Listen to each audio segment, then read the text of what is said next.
ఏపీలో భారీ వర్షాలకు అతలాకుతలమవుతోంది.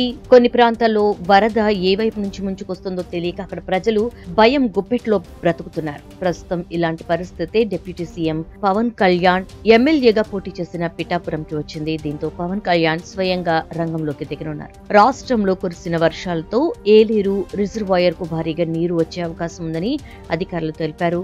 ఈ వరద నీటి వల్ల పిఠాపురం ప్రాంతం ముమ్మరకు గురయ్యే అవకాశం ఉందని అధికారులు స్పష్టం చేయడంతో సీఎం చంద్రబాబు స్వయంగా వెల్లడించారు. రిజర్వాయర్ కెపాసిటీ 24 టీఎంసీలని, ఇప్పటికే 20 టీఎంసీల నీరు వచ్చిందని, ముందస్తు చర్యలు తీసుకోవాలని ఇప్పటికే అధికారులను ఆదేశించినట్లుగా తెలుస్తోంది. చెరువులు, కాలువలకు గండ్లు పడకుండా చూడాలని సీఎం సంబంధిత అధికారులకు సూచించారు. డిప్యూటీ సీఎం పవన్ కళ్యాణ్ రేపు కాకినాడలో పర్యటించనున్నారు. కాకినాడ జిల్లా కలెక్టర్ తో పవన్ కళ్యాణ్ టెలికాన్ఫరెన్స్ నిర్వహించి పలు సూచనలు చేశారు.